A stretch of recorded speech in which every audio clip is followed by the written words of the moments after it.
Today's topic RBI, Reserve Bank of India, Reserve Bank of India। अब तक हमने क्या क्या चीजें पढ़ी हैं? हमने ये पढ़ा, सबसे पहले हमने देखा था मनी, ठीक है। फिर हमने देखा मनी को हम कहाँ रखेंगे, तो हम किधर गए, बैंक के कंसेप्ट पे गए, ठीक है। अब बैंक कंट्रोल कैसे करेंगे, तो हमें एक सेंट्रल बैंक की नीड है, रेगुलेटर ऑफ बैंक, ठीक है, रेगुलेटर ऑफ अदर बैंक्स।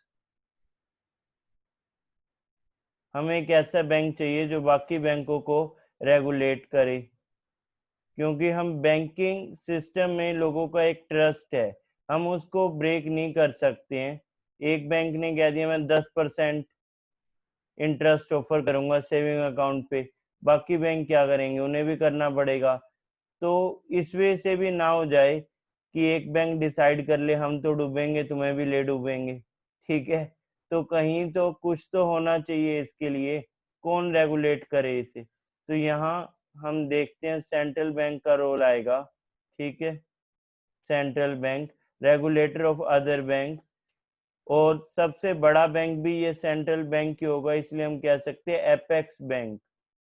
पर ये एक रीफाइनेंस एजेंसी की तरह काम करेगा, ये खुद डायरेक्ट लोगों को लोन नहीं देगा, ये बैंक को लोन प्रोवाइड करेगा, बैंक आगे लोगों को करेंगे।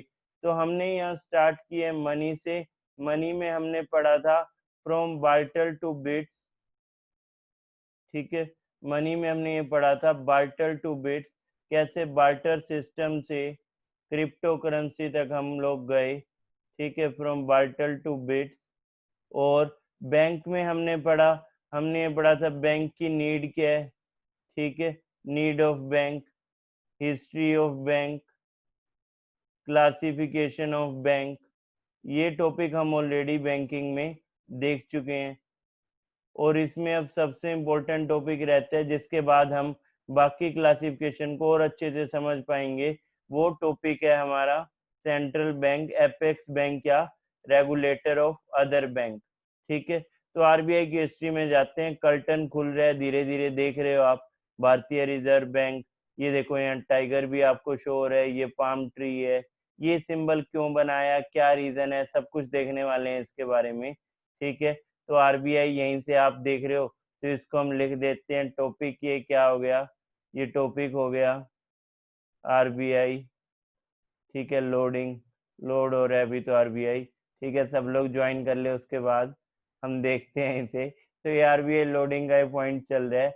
अब आरबीआई की हम बात कर रहे हैं, ठीक है, धीरे धीरे कर्टेन्स खुल रहे हैं ये इस तरफ, ठीक है, कि क्या कुछ यहाँ रहेगा। तो फर्स्ट पॉइंट इसमें क्या है, हमने ये समझना है सेंट्रल बैंक, एपेक्स बैंकिंग की नीड क्या है, रेगुलेटर ऑफ अदर बैंक, ठीक है। और नॉर्मल मनी और बैंकिंग सिस्टम हम ऑलरेडी देख चुके हैं।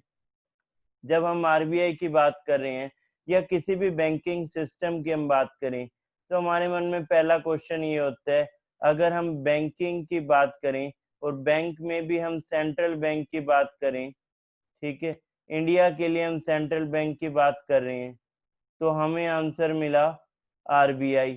तो आरबीआई का आइडिया किसने दिया था, किसके आइडिया से आरबीआई बना, आपको क्या लगता है? Yes, anyone? किसने आइडिया दिया आरबीआई का, किसके आइडिया से आरबीआई स्टार्ट हुआ? यस,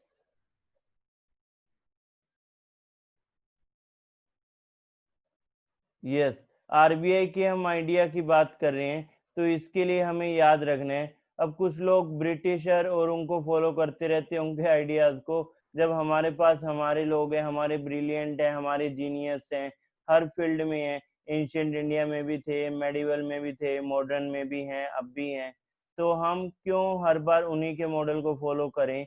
तो ये आइडिया, ये अप्रोच सबसे पहले किसने रखी? तो ये अप्रोच रखी डॉक्टर बी आर अम्बेडकर जी, ठीक है। ये जीनियस पर्सन, इन्होंने ही आरबीआई के लिए आइडिया दिया था। ये आइडिया इन्होंने दिया था 1923 में, और 1923 में इनकी बुक आई थी the problem of Indian rupee and it's solutions, the problem of Indian rupee and it's solutions. ठीक है, तो अब इसी चीज को न्यूज चैनल्स ने बताना है न्यूज चैनल के स्टाइल में। ठीक है, टीआरपी बढ़ाने के लिए। तो कैसे वो बताएंगे? किसने सोचा था आज से ठीक 100 साल पहले भारत के एक महान व्यक्ति जो उस समय कल्पना कर रहे थे भारत में आगे बनने वाले एक केंद्रीय बैंक की? क्या आप सोच सकते हैं 100 साल पहले की दुनिया में? 100 साल पहले सोचा जा रहा था। आज भी लोग नहीं समझ पाते हैं आरबीआई के बारे में, और ये हम बात कर रहे हैं ठीक 100 साल पहले। तो यहाँ हम बात करने जा रहे हैं doctor B R Ambedkar ji की। ठीक है, तो ये थोड़ा न्यूज चैनल के स्टाइल में हो गया, ये लोग इसी तरह से करते हैं, मतलब सिंपल सी न्यूज को इस वे से present. The problem of Indian rupee and its solution. अब वो बात कर रही हैं, देखो, सेंट्रल बैंक की। आरबीआई ने इवन सेंट्रल बैंक का काम किया है। ठीक है, आरबीआई ने सेंट्रल बैंक का काम इंडिया के लिए तो ऑलरेडी कर रहे हैं, हम देख रहे हैं। इवन कुछ टाइम तक पाकिस्तान के लिए भी किया है, और इवन म्यांमार के लिए भी किया है। ठीक है, इनका भी सेंट्रल बैंक आरबीआई रह चुका है। ठीक है, प्रायर टू 1950, 1950 से पहले की मैं बात कर रहा हूँ। इन देशों के लिए भी सेंट्रल बैंक रह चुका है जब तक इनका खुद के बैंक नहीं बने थे। पाकिस्तान का ये state bank of Pakistan type कुछ है इनका, जब तक इनका वो बैंक नहीं बना था। ठीक है, सिमिलरली जब तक म्यांमार का भी सेंट्रल बैंक नहीं बना था। तो आरबीआई इन देशों के लिए भी सेंट्रल बैंक का काम कर रहा था, नॉट ओनली इंडिया। और बी आर अम्बेडकर जी की हम बात करें तो इनका तो कंट्रीब्यूशन हर फील्ड में है। ये जीनियस पर्सन है कॉन्स्टिट्यूशन के लिए। हम इन्हें, इनका योगदान हम याद रखते ही हैं। ठीक है, फाउंडिंग फादर है हमारे कॉन्स्टिट्यूशन के, और इनका कंट्रीब्यूशन हर फील्ड में हम देख रहे हैं कि बिल्कुल ब्रिलियंट पर्सन थे, जीनियस पर्सन थे ये। और इनकी ये बुक भी मेरे पास है, मैं आपको ये शो कर रहा हूँ, the problem of rupee, its origin and its solution. ठीक है, ये इनकी बुक है, पीडीएफ में पूरी अवेलेबल है बुक, 229 पेजेस अलग अलग वॉल्यूम में है। इस बुक में इन्होंने बहुत सारे इश्यूज को, ये चैप्टर वाइज हम देख रहे हैं। ठीक है, chapter 1 from double standard to silver standard. ठीक है, फिर chapter 2 silver standard and the dislocation of its parity एंड likewise towards a gold standard, gold exchange standard। अब इनका कंक्लूजन क्या था? ये इनकी बुक की पीडीएफ देख रहे हो आप एग्जैक्टली। ठीक है, ये पीडीएफ हम देख रहे हैं, the problem of rupee, its origin and its solution. I hope it's visible to all of you. ठीक है, ये doctor B R Ambedkar ji की बुक है, 1923। ठीक है, ये देखो, preface to first edition and all.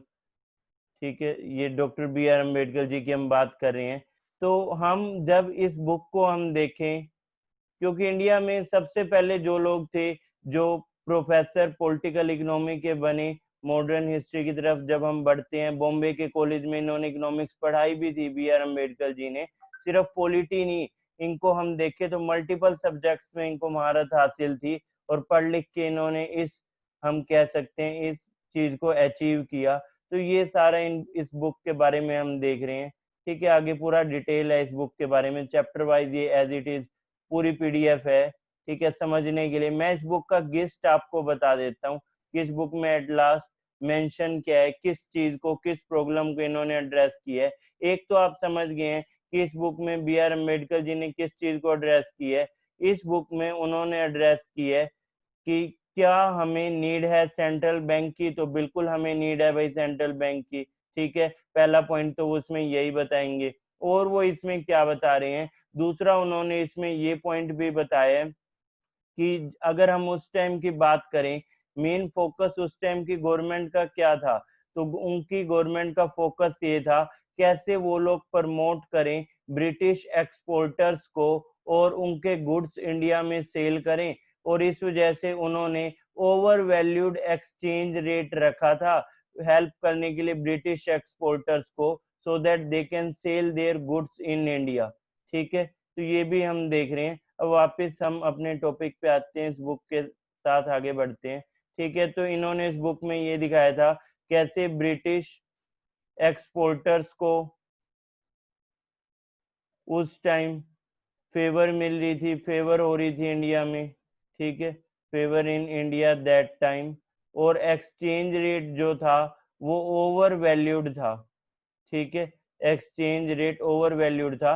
Exchange rate हमेशा गोल्ड से रिलेटेड नहीं था, आज तो आप गोल्ड से रिलेट करके देखते रहते हो एक्सचेंज रेट को, ठीक है, आज तो हम गोल्ड से रिलेट करके देखते हैं एक्सचेंज रेट को, पर एक्सचेंज रेट हमेशा से ये गोल्ड, ये सॉरी डॉलर से रिलेट करके नहीं देख रहे थे। उससे पहले हम देख रहे हैं पाउंड भी एक्सचेंज रेट रह चुका है, ठीक है, पाउंड भी एक्सचेंज रेट रह चुका है, गोल्ड स्टैंडर्ड भी एक्सचेंज रेट है, डॉलर भी एक्सचेंज रेट है, ठीक है। आज तो हम फ्लोटिंग एक्सचेंज रेट के सिस्टम पे चल रहे हैं, वो भी अलग पॉइंट है। तो यहाँ एक्सचेंज रेट्स की हम बात कर रहे हैं, over the time exchange rates भी चेंज हुए हैं।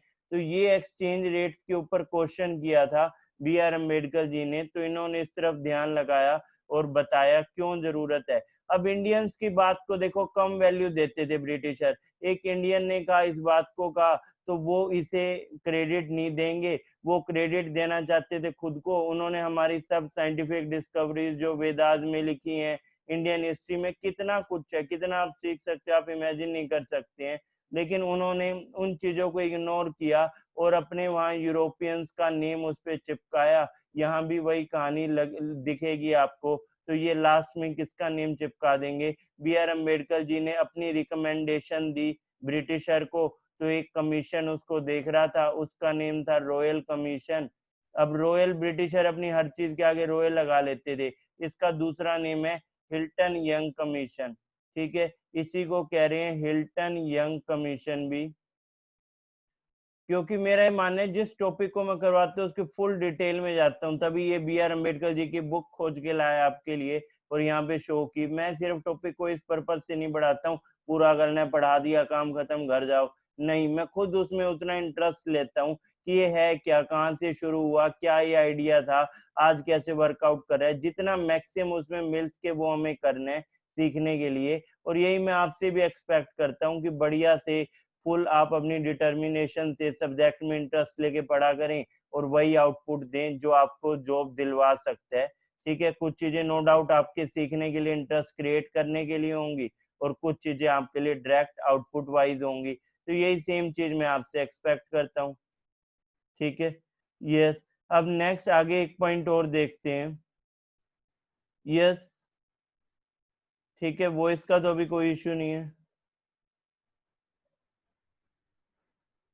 नेक्स्ट आगे बढ़ते हैं। अब रॉयल कमीशन की हम बात कर रहे हैं, रॉयल कमीशन या हिल्टन यंग कमीशन, तो ब्रिटिशर ने क्या नेम लिख दिया, उन्होंने इनका नेम लिख दिया कि आरबीआई की रिकमेंडेशन में, और इनका नेम आगे आ रहा है, इन लोगों ने रिकमेंड किया, ठीक है, आरबीआई की रिकमेंडेशन में इनका नेम उन्होंने लिख दिया। जबकि ओरिजिनल आइडिया ये किसका था, ये मैंने आपको शो किया है, ये ओरिजिनल आइडिया था डॉक्टर बी आर अम्बेडकर जी का, और उनकी बुक से ये आइडिया आया जिसको इन्होंने यहाँ पे इन लोगों के साथ शेयर किया, और इन्होंने फिर आगे फर्दर इस आइडिया को भेजा।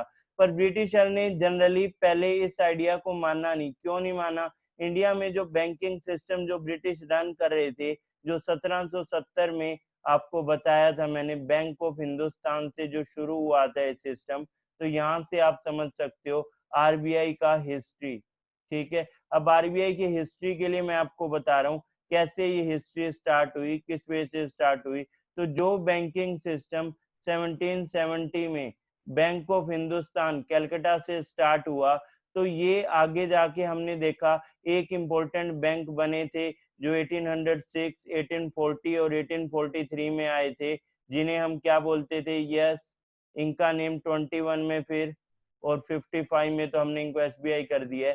तो ये थे प्रेसिडेंसी बैंक्स। इन प्रेसिडेंसी बैंक्स को कुछ राइट्स मिले, अब ये लास्ट क्लासेस में हम कर चुके हैं, presidency bank of Bengal, Bombay, Madras, ठीक है। ये मैं आपको कंफ्यूजन क्लियर करने के लिए बता रहा हूँ, क्योंकि कुछ बुक्स पे या कुछ जगहों पे आप ये सब देख के कंफ्यूज हो सकते हो। आरबीआई प्रेसिडेंसी बैंक या इंपीरियल बैंक नहीं है, लेकिन इंपीरियल बैंक कुछ काम आरबीआई जैसे कर रहा था, अब इंपीरियल बैंक कुछ काम आरबीआई जैसे करता था, लेकिन इसमें हमें एक इशू था। इशू हमें क्या था कि इंपीरियल बैंक तो खुद बैंकिंग के बिजनेस में है, ये कमर्शियल बैंक था, ठीक है। इन तीनों बैंक को मर्ज कर दिया था और फिर जो बैंक बनाया था उसे हम कह रहे थे इंपीरियल बैंक। तो उस समय इंडिया में सबसे बड़ा बैंक यही था, जो कि आगे जाके 55 में एसबीआई बनेगा। यही बैंक 1955 में एसबीआई बनेगा। तो ये आगे एसबीआई बनेगा, ये आरबीआई नहीं, इस चीज को क्लियर कर लो। बहुत से लोग इस चीज को लेकर कंफ्यूज रहते हैं। तो ये तीन प्रेसिडेंसी बैंक्स को मिला के एक इंपीरियल बैंक बना दिया, इनका मर्जर कर दिया। तो मर्जर आप उस टाइम भी देख रहे हो, ठीक है। तो ये मर्जर हुए और एक बैंक बना बड़ा बैंक, इंपीरियल बैंक। अब जो ये इंपीरियल बैंक है, इसको कुछ राइट्स दे दिए बाकी बैंकों के ऊपर, यानी ये बाकी बैंकों को कंट्रोल कर सकता है। अब खुद देखो, ये खुद लोन दे रहा है, आम पब्लिक के बीच में है और बाकी बैंकों को कंट्रोल करेगा। तो आप बताओ क्या ये फेयर सिस्टम होगा? यानी आप क्लास में से एक बच्चे को कह दो कि तुम टेस्ट ले लो, तुम्हारा भी और बाकी सबका भी, तो फिर ये खुद को ही ज्यादा मार्क्स दे देगा, टॉपर भी खुद ही बन जाएगा। बाकी कोई टॉपर बनने लगेगा तो उसके काम में कुछ अड़चने भी डाल देगा, ये टॉपर ना बन पाए, क्योंकि आपने उसी को वही काम दे दिया जो काम वो खुद कर रहे हैं। तो यानी ये कोई प्रॉपर सिस्टम नहीं था। इसलिए इंपीरियल बैंक तो चलो बाद में नेशनलाइज होकर एसबीआई बन जाएगा, पर हमें ये सिस्टम इतना ट्रांसपेरेंट नहीं लगा, ओपेक सा सिस्टम लगा। तो हमें नीड हुई किसी और सिस्टम की। तो ये सिस्टम के लिए 1927 में, फिर 1928 में, फिर 1934 में, 1935 एंड 1937, हमें ये डेट्स देखनी है। और स्टार्टिंग होगी थी इसकी, आपको बताया 23 से। 23 में ये आइडिया किसका था? बी आर अम्बेडकर जी का। तो बी आर अम्बेडकर जी ने आइडिया दिया कि इंडिया में एक सेंट्रल बैंक होना चाहिए। इनकी बुक में मेंशन किया था, जो भी आपको बुक शो की थी, problem of Indian rupee and its solution. 27 में उनके इसी आइडिया को आगे किया हिल्टन यंग कमीशन ने। तो इन्होंने भी यही रिकमेंड किया कि इंडिया के लिए ना एक अलग से सेंट्रल बैंक हो, इंपीरियल बैंक को इसमें बीच में मत घसीटो। तो इन्होंने इसके साथ कहा, हिल्टन यंग कमीशन की ये बात कर रहे हैं। तो इन्होंने फिर से ये फर्स्ट टाइम यहाँ पे रिकमेंड किया सेंट्रल बैंक यानी आरबीआई के लिए। अब 28 में इनका प्रपोजल हो गया रिजेक्ट, ठीक है, यहाँ प्रपोजल रिजेक्ट हो गया। उसके बाद इन्होंने 34 में 33 में फिर से दिया, यहाँ एक्सेप्ट भी हो गया इनका प्रपोजल, और इसके साथ बना दिया उस टाइम के पार्लियामेंट ने आरबीआई एक्ट 1934, ठीक है, ये कानून बन गया। और 1 अप्रैल 1935 से आरबीआई भी बन गया फंक्शनिंग, यानी इसने काम करना शुरू कर दिया, आरबीआई फंक्शनल हो गया 1 अप्रैल 1935 से। और 35 में जब बना था तो आनंद फानन में जल्दी में इसके हेडक्वार्टर कहाँ कर दिए? इसके हेडक्वार्टर उस टाइम इन्होंने फॉर द टाइम कोलकाता में ही कर दिए, पर 37 में शिफ्ट कर दिया और इसके हेडक्वार्टर हो गए मुंबई। तब से लेकर अब तक हम देख रहे हैं मुंबई, ठीक है, जिसको हम फाइनेंशियल कैपिटल भी इंडिया की कहते हैं। तो मुंबई में इसके हेडक्वार्टर हो गए। यानी आरबीआई की जो कहानी है, अब बहुत से लोग इसमें कंफ्यूज रहते हैं, फिर से क्लियर कर दूं। आरबीआई की कहानी हमने देखनी है, आरबीआई हिस्ट्री, वो सही मायने में यहाँ से शुरू होगी, ना कि वहां से। अब उसके बीच में कंफ्यूजन होगा, कुछ बुक्स में भी गलत लिखा हुआ है, तो इसीलिए मैंने आपको वो कहानी भी बताई। वो कहानी एसबीआई की है, ठीक है। हाँ, आरबीआई जैसे कुछ काम करता था इंपीरियल बैंक, पर वो आरबीआई नहीं बना, वो आगे जाके एसबीआई बनेगा। आरबीआई तो पूरी तरह से अलग बना, नया बना। आरबीआई को आप डायरेक्टली इससे रिलेट नहीं कर सकते हो, यही चीज आपको समझानी थी, इसलिए आपको ये शो किए, ठीक है। क्लियर है? तो ये समझ आया आरबीआई के लिए क्या डेवलपमेंट हुई। आपको कौन सी डेवलपमेंट्स को फॉलो करना है, आपको याद किसको रखना है। आपको ये सारी याद बेशक ना हो, लेकिन इतना जरूर याद रहना चाहिए, ठीक है। 1 अप्रैल को आरबीआई फंक्शनल और अब के टाइम में हेडक्वार्टर इसके मुंबई, ये डेवलपमेंट जरूर आपको याद हो, ठीक है। बाकी तो आप समझने के लिए देख सकते हो कि एक्ट आया 34 में, आरबीआई बन के तैयार हुआ, फंक्शनल हो गया 1 अप्रैल 1935 को, 37 में इसके मुंबई में हेडक्वार्टर। अब कोई डाउट यहाँ तक है तो आप पूछ सकते हैं। यस, ठीक है, क्लियर है ये। तो ये हम देख रहे हैं आरबीआई के बारे में। अब आरबीआई की जब हम बात करें, आपको बताया सेंट्रल बैंक इंडिया को चाहिए था आरबीआई का आइडिया। आरबीआई ने पाकिस्तान और म्यांमार के भी सेंट्रल बैंक के रूप में काम किया, और ये हम देख रहे हैं डॉक्टर बी आर अम्बेडकर जी ने 1923 में अपनी बुक में आइडिया दिया था सेंट्रल बैंक का, जो आगे जाके बना। अब हिल्टन यंग कमीशन और रॉयल कमीशन में कंफ्यूज ना रहना, इसी को ही रॉयल कमीशन बोलते हैं। ब्रिटिशर की आदत थी अपनी हर चीज के आगे ये लोग ना रॉयल लगाते रहते थे। जैसे आज भी हम बात करें, ये रॉयल लगाते थे। इन्होंने इंडियन नेवी बनाई थी, उसका नेम रख दिया था रॉयल इंडियन नेवी। ठीक है, इन्होंने इंडिया में जब ट्रेन चलाई चलाई तो अपने बेनिफिट के लिए, जगह जगह अपना सामान पहुंचाने के लिए, इंडिया से रॉ मटेरियल लेने के लिए, और ट्रेन का नेम रख दिया था उस कंपनी का name great Indian peninsular sale. तो ग्रेट इंडियन ये बोल बोल के अपना काम निकलवाना जानते हैं, और हमेशा से ऐसे ही ये हमें पागल बनाते आए हैं। अभी भी कई बार डाउट लगता है जब ये ले आते हैं ना ग्रेट इंडियन अमेजोन सेल, और फिर अपनी दुकान लिख देते हैं, कई बार डाउट होता है वही वाला ग्रेट तो नहीं है जो पहले से बनाते आ रहे थे 47 से पहले से अब तक। ठीक है, क्योंकि बहुत कम लोग जानते हैं, इतनी डीप में कौन पढ़ते हैं इनकी कंपनीज को, इनकी डिटेल को।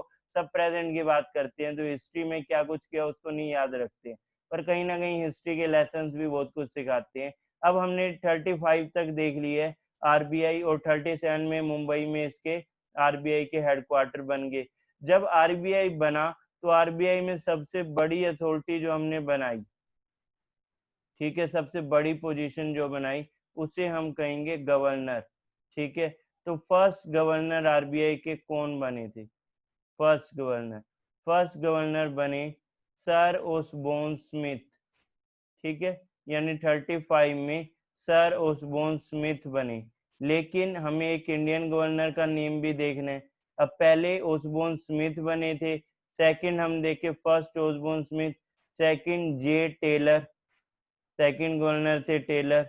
बैंकों को भाई जोड़ दो, ठीक है, थोड़ा एडिट वगैरह कर दो, टेलर। थर्ड हम देख रहे हैं, थर्ड इंडियन थे सी डी देशमुख, पहले इंडियन और आरबीआई के third governor C D Deshmukh. अब यही आपको बताना था, इसलिए मैंने गवर्नर बताए हैं। थर्ड हैं C D Deshmukh, Indian first हैं, ओवरऑल आरबीआई के थर्ड गवर्नर हैं। ठीक है, तो आपको फर्स्ट गवर्नर भी याद रखने हैं। पहले ये थर्ड गवर्नर तो सी डी देशमुख हैं। ठीक है, और फर्स्ट गवर्नर की हम बात करें, फर्स्ट गवर्नर है सर ओसबोर्न स्मिथ। अब फर्स्ट इंडियन गवर्नर पूछे तो फिर हम सी डी देशमुख कहेंगे, तो ये भी आप याद रखोगे। एट प्रेजेंट 25th है, 25th का नेम बताओ। यस, बताओ 25th। Option A Shanti Kanta Das, B Shakti Kanta Das, C Shanti, D शक्ति। जल्दी से बताओ। नहीं, रॉयल इनफील्ड इंडिया की कंपनी है वो, इनसे आप नहीं करोगे रिले। ठीक है, वो इंडिया की ही है।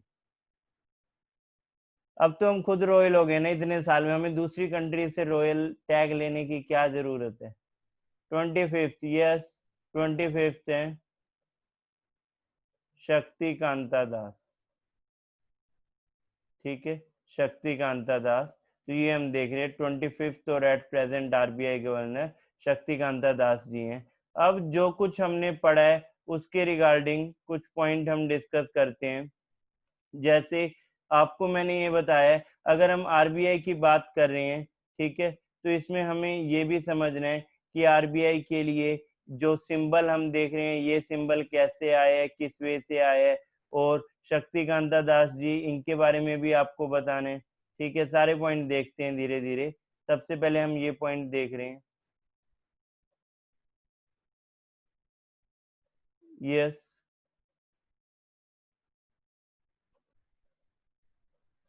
सी फर्स्ट जो हम ये देख रहे थे कि स्टेट बैंक ऑफ, ये sorry, reserve bank of India, RBI जो है बाकी कंट्रीज के लिए भी एज अ सेंट्रल बैंक काम कर रहा था, उसका प्रूफ आप यहाँ देख रहे हो। ठीक है, अब ये गवर्नमेंट ऑफ पाकिस्तान की करेंसी है, गवर्नमेंट ऑफ पाकिस्तान की करेंसी, और उनके 5 रुपए की ये करेंसी है, लेकिन साइन देखो किसके हैं, साइन देखो, CD देशमुख, आपको पता है नोट पे आपको बताया है मनी के टॉपिक पे आरबीआई गवर्नर के साइन होते हैं, ठीक है। तो यहाँ पे साइन किसके हैं? CD देशमुख, ठीक है, क्योंकि ये 1950 से पहले वाली करेंसी है। तो RBI served as a central bank of Pakistan till July 48 and Myanmar till April 1947, ठीक है। तो ये हम देख रहे हैं after the central bank of Pakistan operated on July 1 1948, तो उसके बाद हम उनको ऑपरेट नहीं कर रहे थे क्योंकि इनको अपना बैंक मिल गया था। तो RBI stop functioning for Pakistan, नहीं तो हम पाकिस्तान के लिए भी हम देख रहे हैं सेंट्रल बैंक का काम कर रहे थे, ठीक है। क्योंकि पाकिस्तान को आज़ादी भी जो हम देखें तो उसके लिए भी हम देखते हैं कि इंडियन इंडिपेंडेंस एक्ट से मिली है पाकिस्तान को आज़ादी भी, और ये पाकिस्तान के लिए सेंट्रल बैंक का काम भी इंडिया के आरबीआई कर रहे थे। अब ऐसा क्यों था? आप लोगों से कोई पूछे, अभी इंडिपेंडेंस डे आया है, इंडिया को ना कंप्लीट इंडिपेंडेंस, तो आपने देखा है कि इंडिया ना 15 अगस्त 1947 तक इंडिपेंडेंट हो गया। अब आपके मन में कई अफवाहें, कहीं सोशल मीडिया पे आप पढ़ते रहते होगे, किसी ने कह दिया अंग्रेज वापस आ सकते हैं, 200 साल की लीज पे हैं, कुछ भी मतलब चलता रहता है सोशल मीडिया पे ये सब। लेकिन आपको ये भी क्लियर होना चाहिए 26 जनवरी 1950 को पूरी तरह से, जब हम बात करें इंडिया सोवरिन बना, यानी जो रिपब्लिक इंडिया बना, तब हम पूरी तरह से हम इसको कह सकते हैं कि एक तरह से आज़ादी के रूप में पूरी तरह से सोवरिन बने, ठीक है। अब मैं ऐसा क्यों कह रहा हूँ? क्योंकि 47 से 50 में इंडिया था डोमिनियन अंडर ब्रिटिश, ठीक है, क्योंकि कुछ ब्रिटिशर भी हमारे साथ और काम कर रहे थे गवर्नमेंट में। लॉर्ड माउंटबेटन को ही देख लो, जॉन मिथाई को ही देख लो, जवाहरलाल नेहरू जी की कैबिनेट में पहले रेल बजट देने वाले पहले रेल मंत्री, और ये पहला बजट देने वाले भी 1951 का बजट किसने दिया था, ठीक है। आप ये सारी लिस्ट निकालोगे, जॉन मिथाई, माउंटबेटन तो 50 तक सर्व किए। तो इंडियन डोमिनियन अंडर ब्रिटिश, यानी इंग्लैंड की महारानी जो थी बस सत्ता हमें मिली थी। पूरी तरह से हम कब हम कह सकते हैं सोवरिन हुए? जब हमारा कॉन्स्टिट्यूशन हमें मिल गया। तो उससे हमने वो सारे कानून हटा दिए जिनसे अंग्रेज हम पे राज करते थे। वो सिर्फ हम पे मिलिट्री वाइज राज नहीं कर रहे थे, कानूनी रूप से भी उन्होंने पूरा एक इकोसिस्टम तैयार कर रखा था, तब राज कर रहे थे। तो उसको बी आर अम्बेडकर जी, जो कि बहुत स्मार्ट थे, जीनियस पर्सन थे, उनके कंट्रीब्यूशन से हटवाया। अब कैसे हटा? उन्होंने वो इंडियन इंडिपेंडेंस एक्ट भी हटाया, और इस टाइम तक हम पे government of India 35 as a constitution काम कर रहा था, वो भी हटा, और तब जाके हम पूरी तरह से फ्री हुए। यही कारण है हमारा आरबीआई इन देशों का भी as a central bank work out कर रहा था। तो ये रीजन है उसके पीछे, ठीक है। तो हमने CD देशमुख साहब का नोट भी देख लिया सो दैट हमें अच्छे से याद रहे, ठीक है। यस, जिन्ना तो फाउंडर में ये फादर पाकिस्तान के थे, ठीक है। उनका इंडिया से तो कोई आप नहीं देख रहे हैं रोल है, क्योंकि इंडिया और पाकिस्तान दो डोमिनियन अंडर ब्रिटिश बने थे, दो डोमिनियन बने थे। पाकिस्तान का भी वही स्टेटस था, वो 14 अगस्त को आजाद, इंडिया 15 अगस्त को। क्योंकि 1155 को जवाहरलाल नेहरू जी ने स्पीच दी थी, जिसको टायरेस्ट विद डेस्टिनी बोलते हैं। खैर आधी जनता को तो ये भी नहीं पता होता, इंडिपेंडेंस डे आके चला भी गया 74, उन्हें ये भी नहीं पता होता कि इसका मीनिंग क्या है।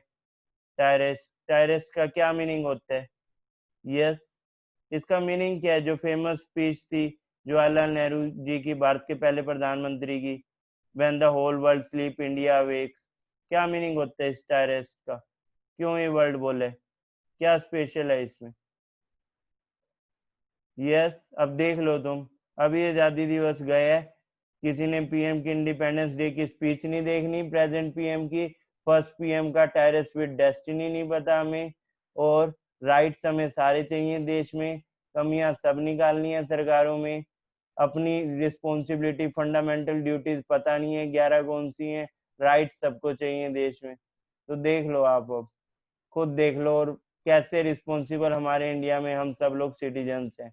हम लोगों का ये हाल है जब पढ़ने लिखने वाले, तो बाकी जनता से तो हम एक्सपेक्ट करना ही छोड़ दें। ठीक कह रहा हूँ ना मैं, राइट और रॉन्ग? मतलब पता ही नहीं टायरस, इसका मीनिंग होता है एक डेट। ठीक है, जॉन मिथाई जी ने सिलेक्ट किया था यहाँ पे, उन्होंने जवाहरलाल नेहरू को कहा कि टायरेस्ट वर्ड बोल दो, इसका मीनिंग भी डेट होता है। लेकिन डेट का एक दूसरा वर्ड भी होता है जो आप लोगों को पसंद है। तो यूरोप में उस टाइम भी वो वर्ड कॉमन था। तो ये लगा इतना बड़ा दिन है इंडिया के लिए, आजादी का दिन, तो यहाँ पे अगर डेट विद डेस्टिनी बोलेंगे ना, तो इसके ऊपर कार्टून और मजाक और ये सब चल रहे हैं। उस टाइम भी जो एंटी गवर्नमेंट लोग थे, और एंटी गवर्नमेंट हमेशा से कुछ लोग रहते हैं, तो इसके ऊपर वो लोग टारगेट करते और कुछ ना कुछ इसको लेकर ये नेगेटिविटी फैलनी थी। तो इसको लेकर उन्होंने कहा, 2-3 वर्ड बताए थे, जिसमें से नेहरू जी ने वर्ड पिक किया टायरेस्ट। ठीक है, कि इस वर्ड को यूज करते हैं डेट किस गांव पे, ये डेट ही है इंडिया की। हम देख रहे हैं डेस्टिनी चेंज हुई, आप लोगों ने इस पे ध्यान भी नहीं दिया। ठीक है, इंडिया की डेस्टिनी चेंज हुई, टायरेस्ट विद डेस्टिनी। ठीक है, नोट डेंसिटी, डेंस तो इंडिया में ऑलरेडी है, पॉपुलेशन भी। ठीक है, टेरेस विद डेस्टिनी, क्लियर है ये पॉइंट। आगे बढ़ते हैं, नेक्स्ट नेक्स्ट देखते हैं। अब हम आरबीआई के बारे में डिस्कस कर रहे हैं, हमने इसमें एक पॉइंट ऑलरेडी देख लिया है। सेकंड पॉइंट हम देखते हैं, आरबीआई में आपको जो सबसे पहले लोगो दिखाई, ये लोगो क्या है, कैसे लोगो बना? ठीक है, ये लोगो बना, ईस्ट इंडिया कंपनी में ये एक डबल मोहर होती थी, इसी डबल मोहर में से आइडिया लिया, और ये डबल मोहर में से जो ये 2 मोहर का कॉइन आप देख रहे हो, यहाँ पे लोयन था, तो हमने पहले लोयन रखने का सोचा था, लेकिन ये लास्ट मोमेंट पे हमने इंडिया से कहा ज्यादा रिलेट हम टाइगर को करते हैं, इंडिया में टाइगर ज्यादा है, तो इसलिए हमने टाइगर रख लिया आरबीआई के लोगों में, और एक पाम ट्री रख लिया। ठीक है, तो ये 2 चीजें हमने इसमें रखी, टाइगर और पाम ट्री। यहाँ भी पाम ट्री आप देख रहे हो ईस्ट इंडिया कंपनी के इस लोगो में। ठीक है, ये ईस्ट इंडिया कंपनी भारत पे रूल करती थी, 1857 तक इनका रूल चला था। उसके बाद इंग्लैंड की गवर्नमेंट का डायरेक्टली रूल हो गया था, इंग्लैंड की महारानी का, पहले कंपनी का रूल था। तो इन्होंने ये लोयन रखा हुआ था इसमें। ठीक है, जिससे हमने आइडिया लिया इनकी मोहर से, और यहाँ पे पाम ट्री था। ठीक है, तो हमने भी यहाँ पे वही चीज, लेकिन हमने थोड़ा ये चेंजेस किए, हमने टाइगर, ठीक है, टाइगर हमने रखा, और इसके साथ हमने पाम ट्री रखा। तो ये हमने लोगों में बनाया, आरबीआई के लोगों में। ठीक है, और C D Deshmukh first Indian to take as RBI governor, he was the third governor of RBI and served as the finance minister of India during interim budget of 51-52। Deshmukh was against the nationalisation of bank, लेकिन ये bank nationalisation के against थे C D Deshmukh. इनका कहना था अगर bank nationalise होंगे तो प्रॉफिटेबिलिटी कम होगी। ठीक है, बैंकिंग सेक्टर हेल्दी सेक्टर नहीं रहेगा, सरकारों पे उनका दबाव रहेगा, और वो उनके हिसाब से लोन और पॉलिसी बनाएंगे। आज हमें इनकी बातें देखिए, कुछ तो हमें रेलिवेंट लगती हैं, पर कुछ बातें ओवर द टाइम चेंज भी हुई हैं। ठीक है, हर चीज के अपने बेनिफिट होते हैं, पॉजिटिव और नेगेटिव्स होते हैं, तो ये अगेंस्ट भी थे नेशनलाइजेशन ऑफ बैंक के। तो सीडी देशमुख की हम बात कर रहे हैं। नेक्स्ट आगे बढ़ते हैं, ये उस टाइम इसलिए भी अगेंस्ट होंगे क्योंकि उस टाइम कोई नेशनलाइज बैंक ज्यादा था ही नहीं। ठीक है, आगे अभी तक सिर्फ पहले आरबीआई को नेशनलाइज किया था, और आगे जाके एसबीआई को करेंगे। तो क्लियर है यहाँ तक? यस, आगे बढ़े, आरबीआई का नेशनलाइजेशन करें। ठीक है,